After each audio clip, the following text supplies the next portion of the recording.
was in Minneapolis because I stayed with an old girlfriend and her husband, and they were like, we're going to have dinner and have some writer friends stuff. And so I got to meet them, and they have a hilarious story about how they met each other and all that stuff. You should ask them. It's great. Yeah. But yeah, they're really sweet. You should come, yeah, because like... I want to. I applied for this year. Okay, good. Me too. We'll see. Great, yeah. I mean, I don't know, but I haven't been back since that one time. Well, last year I went even though I didn't teach, and I stayed. I taught online for a month and just stayed there, and it was awesome. I made all these friends, just like walking on the street. It's like being at an old folks' home, but everybody's friendly. Yeah. I'm sorry, I'm going to borrow your microphone to give. If okay, are you on? You're on camera back there, and oh, okay. Am I on a camera? Okay. Okay.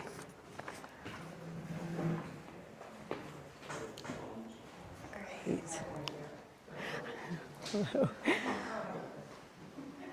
Hello, everybody. Welcome. We may have some more people coming on in, which is great. I'm Samantha Davidson,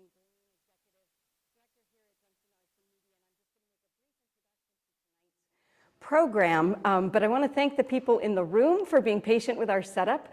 If you were here 35 minutes ago, there were 12 middle school students having their jam club, making movies here with the same staff who are delivering this live stream for you tonight. So there's always a lot of creative activity going on here. And for those of you who are waiting online, thank you also for your patience. We've been really looking forward to this event. I welcome you to our snapshot event, Louise Glück, Vermont's Nobel Laureate, with professor and poet Elizabeth Powell. Snapshot is Vermont Humanities' weekly program that hosts a variety of speakers at public libraries and community arts centers like this one to foster resilient communities through engaging conversations. We extend our thanks to our partners at Vermont Humanities, as well as to the generous underwriters who make it possible for us to offer such rich and robust programming. The sponsor of our entire Snapshot season is the Vermont Department of Libraries, the Institute of Museum and Library Science Services, and the Alma Gibbs Donchian Foundation. And I hope I pronounced that right. Apologies if I didn't. Great. Tonight's program is sponsored by Stave Puzzles and Otto & Associates. Tonight we come together from across the state to listen, to learn, and to be inspired in community. Before we begin, I have a few brief housekeeping items. If you're in the space with us tonight, if in case of an emergency, you can exit directly behind you where you came in or through the glass doors here. There is a restroom through the doors here. You can make your way there if you just tiptoe around behind this TV with some care for the cables. We welcome you at JAM. We have ongoing events here, and we love our partnership with Vermont Humanities, who have just incredible energy to deliver these wonderful snapshot events. And the next one will be Alexander von Humboldt and American Democracy with Smithsonian Senior Curator Eleanor Jones Harvey. This will be hosted at the St. Johnsbury Athenaeum. Did I pronounce that right? Athenaeum, almost, on Wednesday, May 14th at 6 p.m., a week from tonight. And now it is my pleasure to introduce you to our speaker. Elizabeth A.I. Powell is the author of 3 books of poems, most recently Atomizer from Louisiana State University Press. Her second book of poems, Willy Loman's Reckless Daughter, Living Truthfully Under Imaginary Circumstances, was a Books We Love 2016 by The New Yorker. Her novel concerning the Holy Ghost's interpretation of JCrew Catalogues, most awesome title ever, was published in 2019 in the UK. Recent poems appear in the New Republic, American Poetry Review, Women's Review of Books, among others. She's professor of creative writing at Vermont State University, and it's our honor to welcome her to lead tonight's program. Thank you all for being here. Thank you so much. Absolutely. Pin that back on you.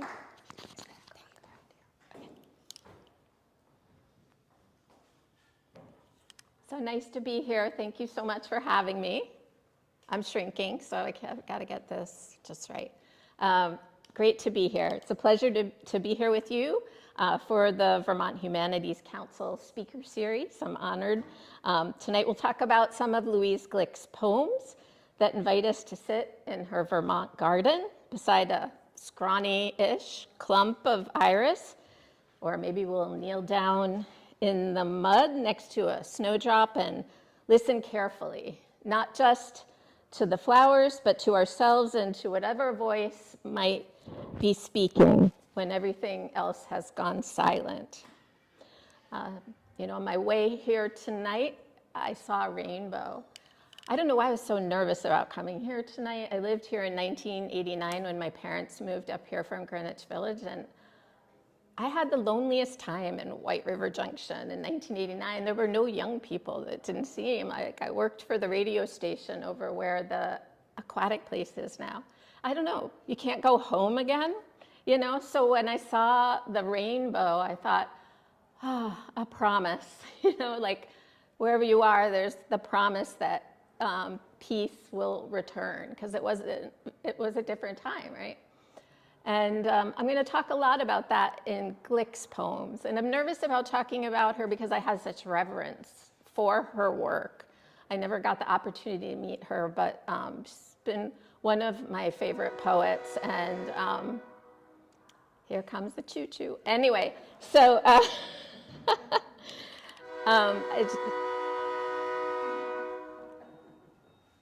its own music. Trains can write really good sonnets. Specifically, we'll look at some poems in her Pulitzer Prize-winning book, The Wild Iris. I decided to focus on that book because it distinctly has a Vermont landscape. It is her garden, her perennial garden. And I also felt like if you haven't read her work before, it's a really nice entry point. And it was published in 1992. It won the Pulitzer Prize in 1993. Oh, there we go. And The Wild Iris, we're going to also talk about how it's structured, what it's asking us, and what it reveals about our world. Robert Frost talked about poetry being a lover's quarrel with the world. And I think that these poems of Glück's really are a lover's quarrel with the world. Just even each of us getting here tonight, I'm sure we had a million lover quarrel with the world. Whether it was me and the town of White River and the ghosts of my past and the rainbow, but also with myself and the poems I want to write or haven't written or might write, and also with a creator or something that has put us here in this reality. And those three voices. And we'll talk about those three voices tonight because they're all a part of what makes Glück's poems in that collection adhere. And if you're wondering, like myself, whether you're qualified to understand The Wild Iris, Louise Glück is such a genius. Sometimes I'm like, am I even qualified to talk about her poems? But I've decided I am, and here I am. And if you've ever looked out the window in March and thought, well, everything's dead again, you're already ahead of the game. Glück meets us right there in the thaw, in the mud, in mud season, in the miracle that anything at all can decide to grow again, to come back to the living from a cold stasis and death and rebirth. So tonight's themes will include death, rebirth, prayer, flowers. So yes, spring in Vermont. If any of the perennials in the Wild Iris seem moody, dramatic, of course they are. Remember, they're growing in zone 4, sometimes zone 3 with poor drainage and deep existential dread. If you've ever tried to shepherd a garden around here. So if you feel lost during the lecture, just pretend you're a crocus trying to break through the frost in April, and that's basically the emotional arc of the book. Okay, so I have a note here now that I go to slide 2.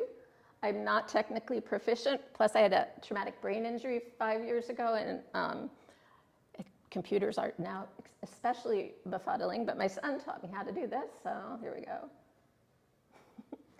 And this is when she got the Presidential Medal of Freedom. Some younger pictures of her. So we'll walk through the gardens of the collection, the literal ones, the inner ones, and explore how Vermont shaped the stark beauty of her vision. And we'll consider a few simple questions. What does it mean to be heard? What is prayer really? And should I be worried? Hi. And should I be worried that my tulips haven't bloomed, or are they just withholding commentary? I don't want to scare you off, but the wild iris is technically a conversation among a weary, astonished gardener and an aloof god, and a chorus of opinionated perennials. And as readers were invited into that conversation or dialogue, and it is very much in a dialogic tradition, like some parts of the Bible, like the most famous one, or at least it was in the house I was growing up in, Job. In lesser hands, this kind of experimentation in poetry might feel like minutes from a strange town meeting, but in Glück's hands, they become a lyric liturgy. Devotional, defiant, sometimes kind of deadpan, always a little bit sarcastic and sassy, and always reaching toward the ineffable. Glück lived, of course, for decades in Vermont and Plainfield. She taught at Goddard College, which, if you've ever been, is less of a campus, more of a state of mind. Now it's, I don't know if they were going to turn it into housing. I'm not sure what the status of that is. And that was the first place I ever taught.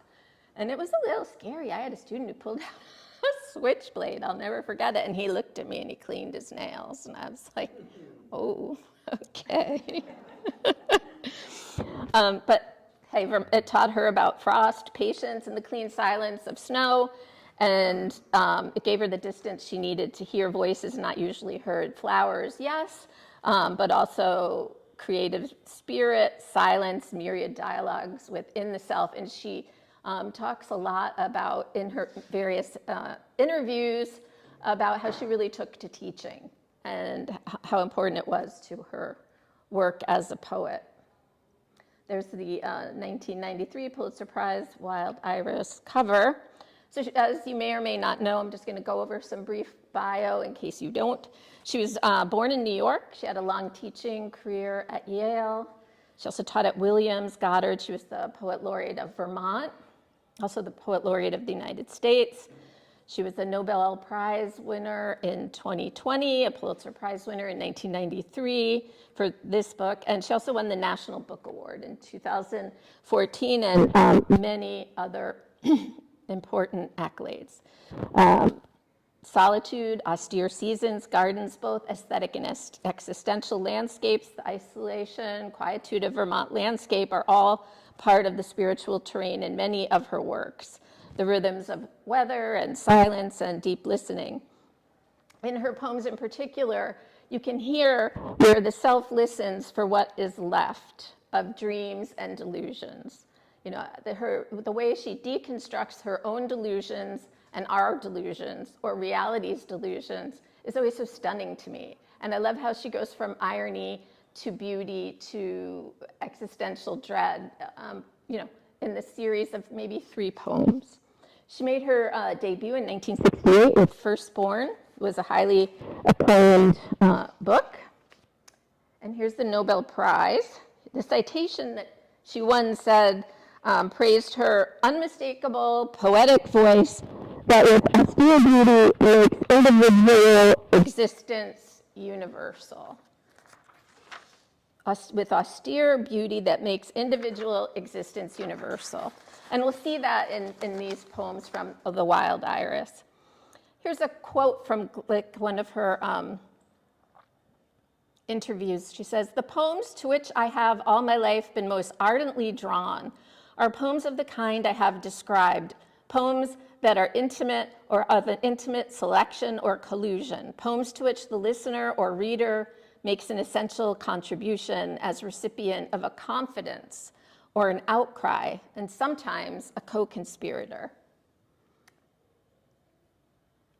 I kept that even though I don't like that drawing of her. Like, I feel very protective of her now that she's gone, because she was a very beautiful woman, and whoever drew this didn't take that into consideration. So, but I wanted to highlight the Nobel Prize. Here's Goddard, very garden-like, very beautiful. So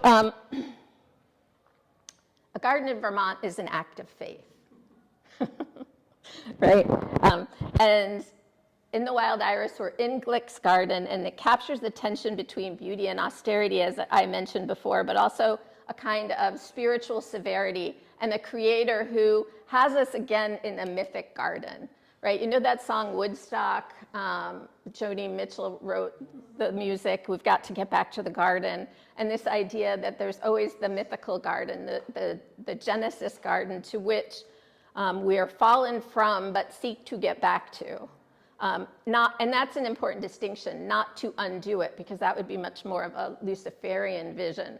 And that's not the vision in this book at all. So the first poems invite us, it's an awakening. We get an iris who emerges as a perennial and metaphorically. So the book opens with the title poem, where we find a doorway into the conversation about what it means to live and what it means to reside in and by the laws of creation. Now, you should have a PDF. If you don't, there's, I think, 4 copies in the back, but I'll read the poems. The Wild Iris. At the end of my suffering, there was a door. Hear me out. That which you call death, I remember. Overhead, noises, branches of pine shifting, then nothing. The weak sun flickered over the dry surface. It's terrible to survive as consciousness buried in the dark earth. Then it was over. That which you fear, being a soul and unable to speak, ending abruptly, the stiff earth bending a little, and what I took to be birds darting in low shrubs. You who do not remember passage from the other world, I tell you I could speak again. Whatever returns from oblivion returns to find a voice. From the center of my life came a great fountain, deep blue shadows on azure seawater. So here we have. Oh, sure. Just something about your mic. No worries. I'm sorry. I'm going to try something else. If I attach it to here, it might not have the same issues. All right. Thanks. Is that better? Okay. So here we have the book. It's starting with a bulb that survived winter and returns, and maybe perhaps doesn't even realize what its being is. Its daison is what we think of it. It only can experience itself having come up out of the ground. In a 2017 Guardian interview, Glück discussed her 2-year period of silence where she couldn't write a thing before writing The Wild Iris. And listening, if you want to go on to Spotify and listen to some of her interviews too, and about this period of time in which she couldn't write, it's actually very moving and weirdly comforting. During this time, she wasn't writing or reading much except for gardening catalogs, right? And that really speaks to me because, in the winter, gardening catalogs offer sustenance. Like, I wrote my novel concerning the Holy Ghost interpretation of JCrew catalogs because I was just staring at JCrew catalogs because it was like on the beach and it was like February and 20 below. And so it's that same idea, like, you can't write, what's around you. She mentioned that the line, at the end of my suffering, there was a door, came to her during that period. And that line just came out of nowhere as music in her head. And she thought for a long time that maybe it was just a one-line poem. She didn't have any of the ideas or broad strokes for the book yet.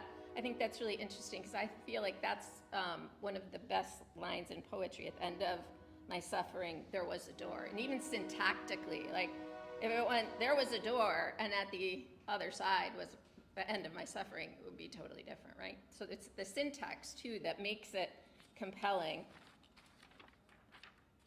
So in this book, we have tripartite voice structure. I mentioned this earlier. You have the flowers and their voices personified. Irises, snowdrops, trillium, poppies, white rose, white lily, gold lily. And also we have a human speaker who is maybe the poet, is a gardener, a seeker, and the deity, whether it's a higher power, the creator, Yahweh. It's not clear, but it is the force and mechanism of creation. And it's a voice that's sublime and impersonal and interesting, sometimes withholding, right? Like she gets that enactment of withholding in her poems from the creator really well, right? It's like the argument with the creator is part of the poem as the person is trying to create also, and the garden is trying to create. And the result is a call and response, a lyric liturgy, if you will. So this was not her garden. You know, I was thinking, I wish that somebody, maybe this exists somewhere, like a list of all the things she had in the garden that at this period of time. And, you know, if you had like, you know, White Flower Farm in Connecticut, if you ever get that catalog, very fancy flower farm. I'm like, oh, you could sell the white iris garden if you knew. I guess you could just offer for sale all the different flowers in here, but then I decided to myself, that's a stupid idea anyway. I don't know why I shared it with you, but once the daughter of a salesman, always the daughter of a salesman, I suppose. So at the end of my suffering, there was a door. So the voice, again, is a resurrected iris. It speaks from the threshold between death and rebirth. Unknowing, resurrection, astonishment at survival, and the cyclical nature of life are the major themes. And for me, the insight here is that the iris is unaware of its perennial nature. I think that's kind of fascinating, to be a being. Like if you can remember when you're a child, I have a distinct memory of being a child, like 4 years old, looking in the mirror and like, oh my God, where did I come from? And I went out and I ran out to the babysitter who was like 18. I was like, where did I come from? And she's like, oh, your parents loved each other very much. And I was just like, what? But it's that idea, like unaware of its perennial nature. And it mirrors a kind of human uncertainty that we all have about why are we here? How did we get here? And also about the afterlife. So it's very much like I would call it a polyphonic theology because it has all these myriad voices in the call and response. And, you know, it has also very plain spoken language, which is so admirable. It's just plain spoken prose, but the syntax and the way the poem is lineated and the way images are enacted, it sneaks up on you like tequila. And in some sense, like the poet ventriloquizes the flowers, and that's really interesting to me too, you know, like the idea of the poet as a magician. So here we are, slide 13. So again, this is stuff I've already said, but again, metaphysical drama set in the garden. I don't want to overemphasize that, but of course that is really important. So went over this as well. So another important aspect of the theological inquiry or lyricism, the philosophy of the lyricism of the poem, is that the poem is thinking on the page. And part of the lineation is so interesting because you get thoughts as you go, right? And the way it's enjammed, it's enacting the consciousness not only of the flower, but of the poet, and it's engaging with the consciousness of us, the reader.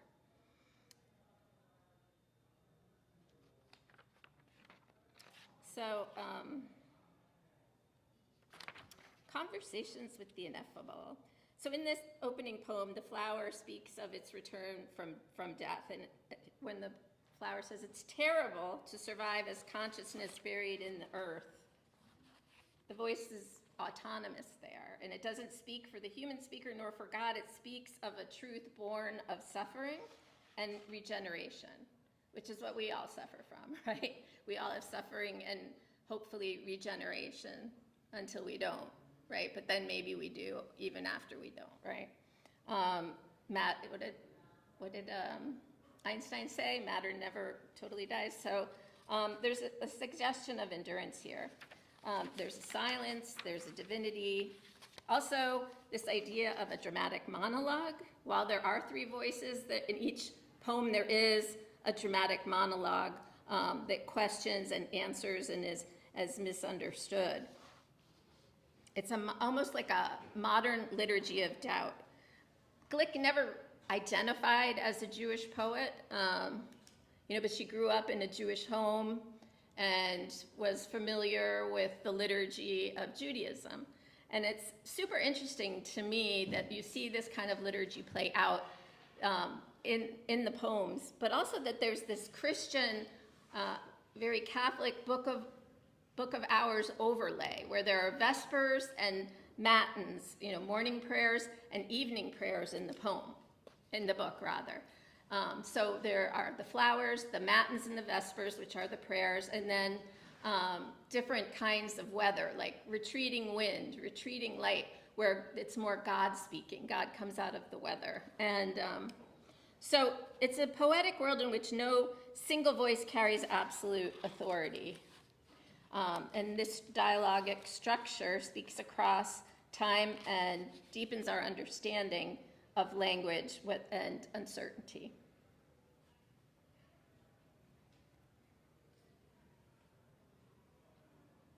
Okay, so I'm going to read you some of the matins. Here's the first matin, the second one in the book. Matin is, of course, a morning prayer, if you're unfamiliar.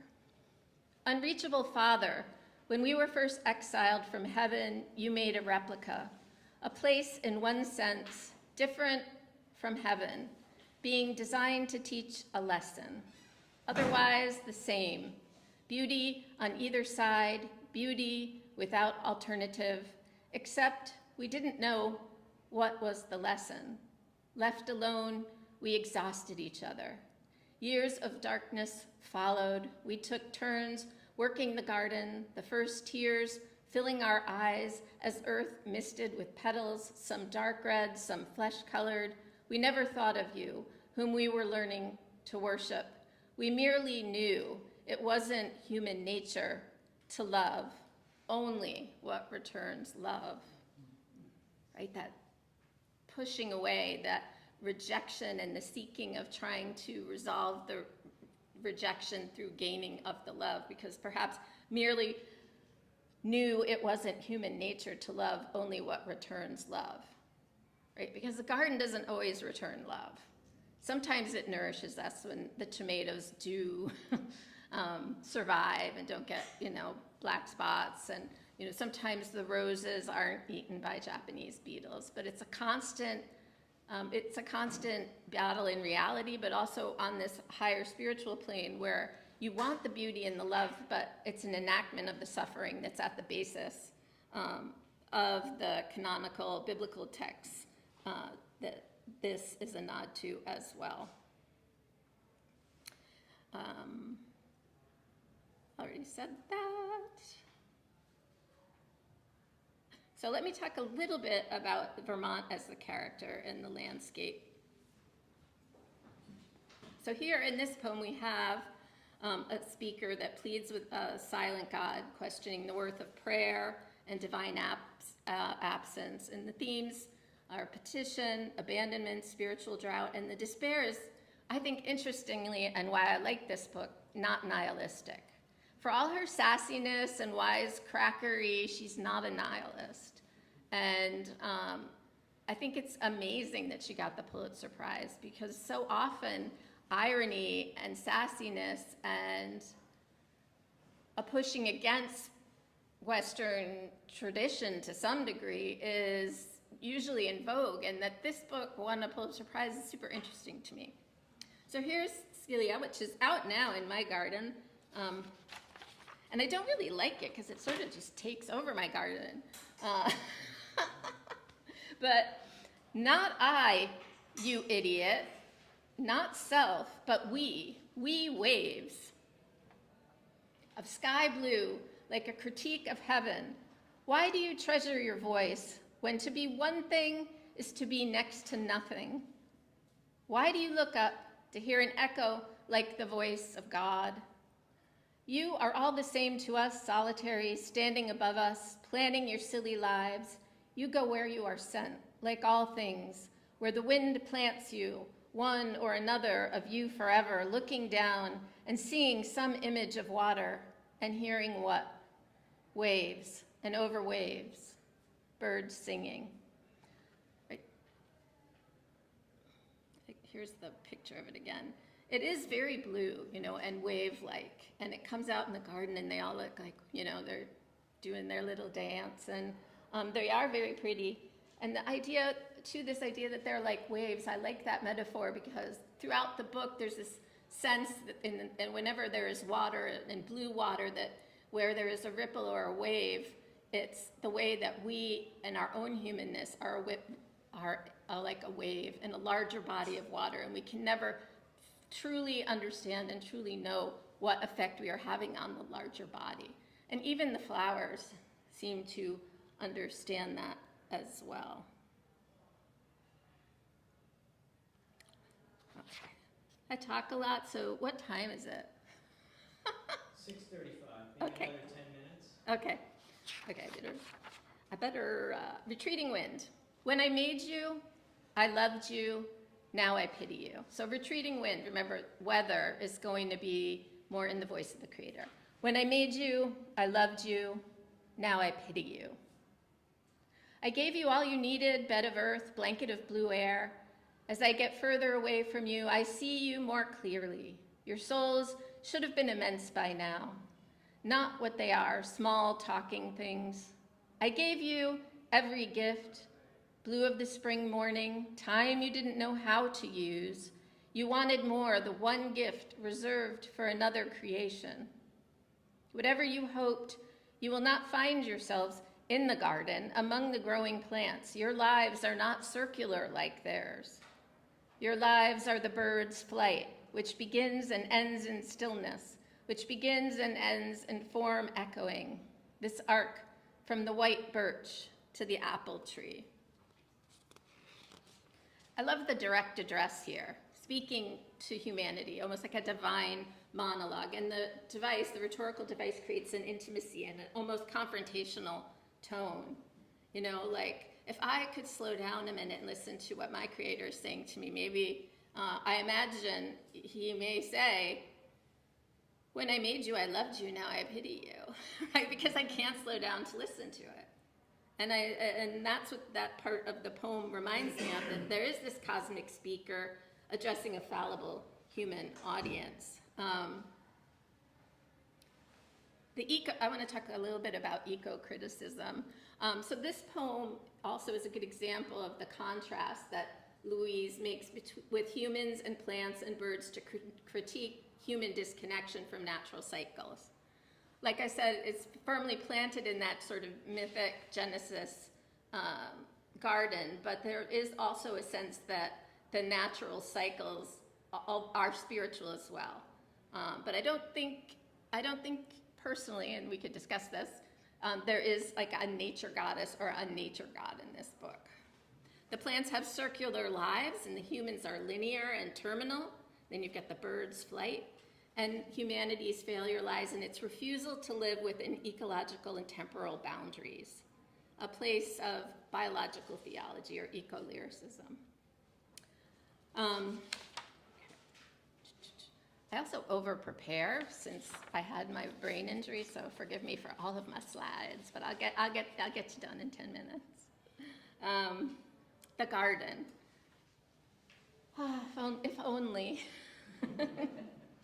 If only. If you've ever been to like the Shelburne Farms, to those gardens, oh my God. Okay.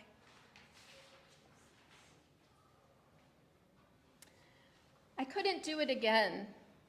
I can hardly bear to look at it. In the garden, in light rain, the young couple planting a row of peas, as though no one has ever done this before.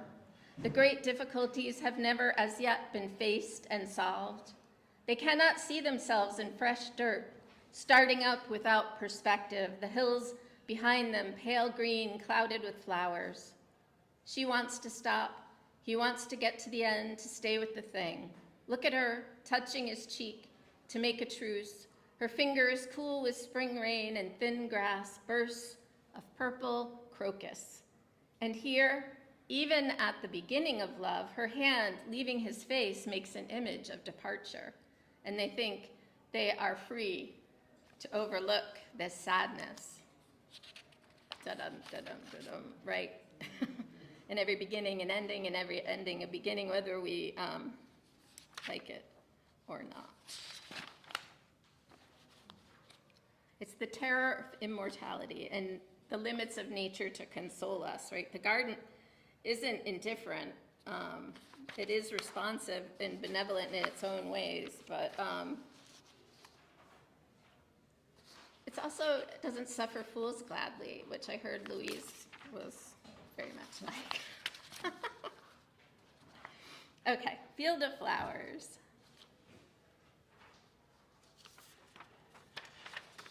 What are you saying? That you want eternal life? Are your thoughts really as compelling as all that? Certainly, you don't look at us, don't listen to us. On your skin, stain of sun, dust of yellow buttercups. I'm talking to you, you staring through bars of high grass, shaking your little rattle. Oh, the soul, the soul. Is it enough only to look inward? Contempt for humanity is one thing, but why disdain the expansive field? Your gaze rising over the clear heads of wild buttercups into what? Your poor idea of heaven? Absence of change? Better than earth? How would you know who are neither here nor there, standing in our midst? So here, the voice, she's giving the plant world a confident, even charismatic, sometimes charismatic voice. But also, again, that sassiness. And I can, like, listening to her, you know, her readings on Spotify, I was like, oh my God, I just realized she sounds just like my aunt, who was the same age, grew up in the same place, very similar background. And I was like, yeah, there is this kind of New York Jewish sassiness. What are you saying? You want eternal life? All right, you know? It's, there's a certain almost Brooklynese to it, right?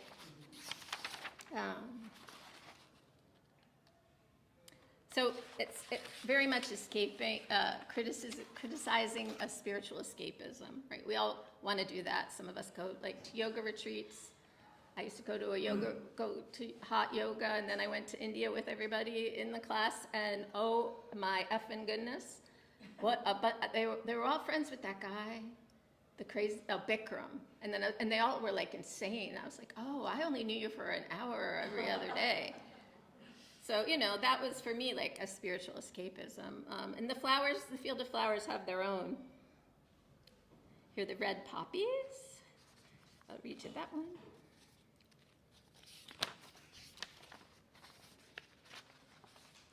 So in the red poppies, we have, it's a late poem in the book. It's got a very, hold on a second, a bold, assertive voice. Does anybody have it on their phone? Would you read it for us? Yep. Awesome, thank you. Red poppy. Hold on, Jim. Sorry. Oh, okay. Otherwise, people online won't hear you. Oh, yeah. If you can just hold it in your hand. Sure. The red poppy. The great thing is not having a mind. Feelings, oh, I have those. They govern me. I have a Lord in heaven called the Son, and open for him, showing him the fire of my own heart, fire like his presence. What could such glory be if not a heart? Oh, my brothers and sisters, were you like me once, long ago, before you were human? Did you permit yourselves to open once, who would never open again? Because in truth, I am speaking now the way you do. I speak because I am shattered. Thank you, Jim. Beautifully read. So here the poppy glories in its lack of mind. It's claiming a life led purely by feeling, right? It contrasts the human rationality with the almost botanical impulse. The flower's voice is sensuous and unapologetic, but what does it mean to value feeling over thought? Sometimes you can have an instinct or an intuition and you want to follow it, and you do sometimes, and it turns out right. But sometimes you get a weird intuition or a weird thought and you think it's an intuition, but it really isn't. It's just a messed up thought, right? Like, so how can you discern the two? This idea of like feeling versus thinking, and which to trust. And what the red poppies are doing is they're glorifying in their surrender to feeling a form of power in their own passivity and beauty. And at first glance, to be governed by feelings might suggest a weakness, but I think by the end of the poem, the poppy expresses no regret. It offers its state as a quote-unquote great thing. And in framing that way, it submits to becoming a kind of radical autonomy, to be able to feel that fully and not having to worry about, okay, is this a real intuition, a real insight, or is this like a neuroses or first thought, bad thought, or, you know? So there's that argument within that poem as well. Okay, I think I only have a few more minutes, so I'm not going to get through all of the poems I wanted to, but this is good to know. First time I gave this presentation, so now I know how long I really need. So early darkness, read that to you. How can you say earth should give me joy? Each thing born is my burden. I cannot succeed with all of you. And you would like to dictate to me, and you would like to tell me who among you is most valuable, who most resembles me. And you hold up as an example the pure life, the detachment you struggle to achieve. How can you understand me when you cannot understand yourselves? Your memory is not powerful enough. It will not reach back far enough. Never forget you are my children. You are not suffering because you touched each other, but because you were born, because you required life separate from me. Ouch. That poem like hurts my skin. The speaker here is that godlike figure, but more maternal, right? And we get this sort of metaphysical abstraction, but in vulnerable and very intimate terms. The early darkness suggests almost a preemptive twilight, a metaphysical dusk rather than an apocalypse, right? It's early darkness. It's not full throttle, dark of night, can't find your way to the John, and can't find the light switch, right? It's early darkness, which sometimes can be rather pretty, but there's always a twist, right? There's always a twist inside the beauty in every one of her poems. And this idea that the creator in early darkness, speaking through weather, how can you say earth should give me joy? Each thing born is my burden. I cannot succeed with you all, right? It's just like Mother Hubbard got so many children, don't know what to do. And then this idea that you required life separate from me. And then when you take that on as a reader, you're like, well, what does that mean? I required life separate from you. How did I require that? Was it just through feeling, like in the red poppy? Or was it more direct, like this Gilead? So we're not going to get through all of them, unfortunately, but I will give you some end quotes here from Proofs and Theories from Glück's essays. The impulse, she says, the impulse of our century has been to substitute earth for God as an object of reverence. This seems an implicit rejection of the eternal. But the religious mind, with its hunger for meaning and disposition to awe, its craving for the path, the continuum, the unbroken line, for what is final, immutable, cannot sustain itself on matter and natural processes. I think in this sense, she is most, in this book especially, which is not really a book of poems, it is a collection, it is read as one, and it very much is a descendant of Emily Dickinson, right? Like, especially in poems like, some keep the Sabbath by going to church, I keep it by staying at home, right? With a bobolink for a chorister and an orchard for a dome. And that orchard for a dome is very much like the garden that Louise Glück finds herself in and most comfortable in. in order to commune not only with a higher spirit, but also to hear the voices of what else grows, other consciousness as well as herself. Here's some prettier pictures than that drawing. I just want to make sure to end on pretty pictures of her. Thank you for coming, everybody.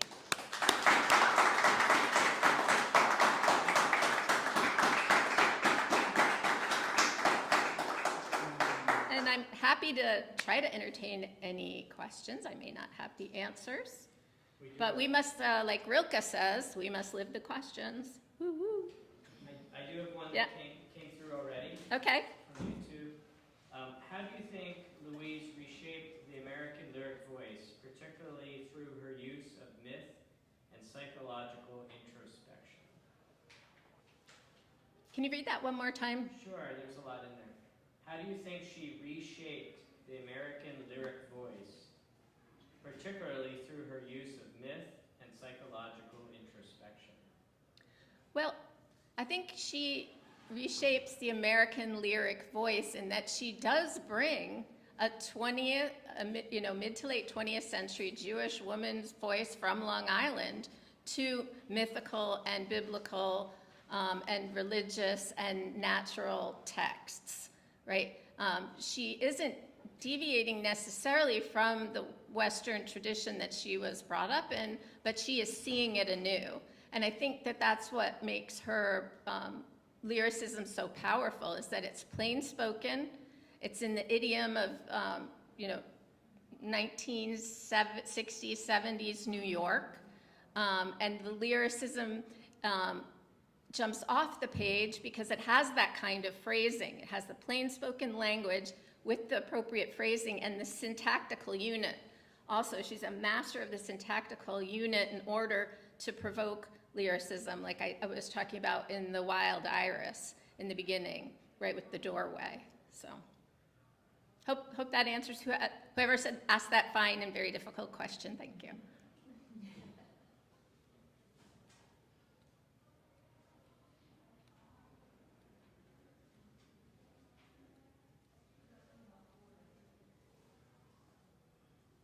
Do you have a favorite? A favorite of these poems? That's hard to say. Depends what kind of mood I'm in.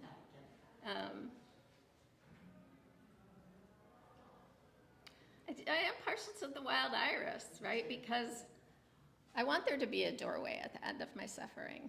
And I do want, it would be nice to hear my garden talking to me and being able to listen to it, like, right? Like monkey mind. I have so much monkey mind, I don't know that I could listen to it. So like that is, I love that poem because it's an invitation to the whole collection and it sets up that challenge. And then I realized the matins and the vespers are actually like, I think they're necessary and some of them I like, but they're my least favorite. I like the perspective of the flowers the best, I think. But ask me tomorrow, it'll be different. It's a bouquet. Yeah, exactly. Are there any more from, Ivy? Hi. Hi. Well, thank you for doing this. I didn't have to come far to hear this wonderful lecture. I'm really glad you brought up Emily Dickinson. I think after hearing you, I'm going to read her differently because I really read her with this kind of congregationalist echo, Mm-hmm. and I'm going to open my reading up a little bit more now. And the other question was a personal one. What initially drew you to Glück? Well, I was in, actually, How long ago was it? well, actually when The Wild Iris came out, I loved it. I thought, I was in grad school at Vermont College. And when you find a poet and you're in grad school and you're young and you think, oh, this is my special poet, nobody else knows about it, and I'm so lucky. I'm gonna go to bed with the book every night and cuddle with it. And then while I was at residency, she won the Pulitzer Prize, and that was so exciting to me. And then it was just a matter of, when you're in the library and you pick up a book and it speaks to you, and then all of a sudden it opens a tunnel and you read all their work. And within it, I heard a voice that was familiar, accessible, and struggled with the same spiritual and worldly, I want to say questions, yes, but also considerations. You know, like sometimes she's kind of pissed off, sometimes she's reverent, like, and she showed me all those things are possible to do. And I just thought it was also that she was so brave to take this on in the world. Like, you know, in 1992, everybody was like writing like trying to write Dean Young poems and being like really ironic, you know, and I love Dean Young's poems, but I just thought it was like gutsy that she did this, and that was part of my love affair with her. Yeah. Thanks, that's a great question, Vivi. Thanks for coming. Jim, hi. I have something I love in these poems, and it was evident in some of the ones you showed us, that more typically a poem will build towards a sort of punchline or revelation, and she often resists that. And you find at the end that you have to come to the middle, the peak of intensity may be somewhere else. And I remember hearing her say once that she didn't like readings because it just went by. And on the page, you get to decide where you go in the poem. That she liked to look at a poem more like a painting. Yep. And if you're in a gallery looking at a painting, it doesn't come to an end. And she wasn't that interested maybe in ending. So although the poppy poem comes to the shattered. Right. But that's maybe not typical. Right, and like maybe, and part of what I find in this book especially is that there really are no endings.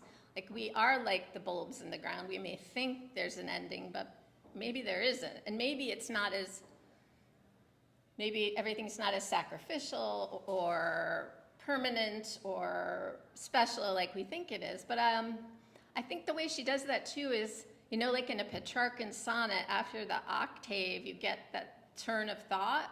And I think that she does that really well in her plain spoken free verse.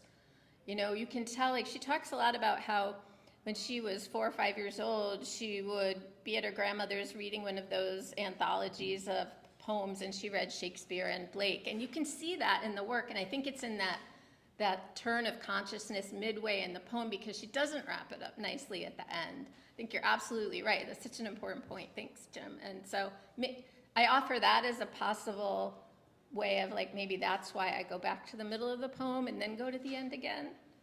It's because you can kind of trace her where she's formulating not necessarily a sonnet term, but a turn in her own mind, and it gets enacted. And that's a beautiful thing to see that on the page so purely. Like Ginsberg always talked about, if you could just get everything that's going on in your head as you're walking down the street right on the page, you'd have a great poem.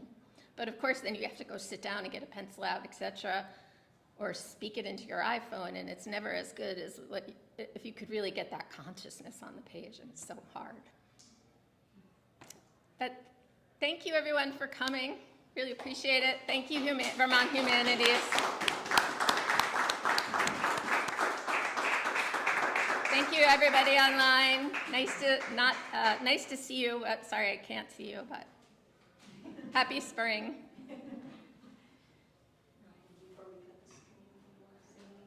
Nope, I think we're all set. All right, great. And with that, I think we'll say goodnight and cut the stream. Thank you all so much for being here tonight. We had about 34 people online. Nice. And someone said, thank you for your beautiful answer to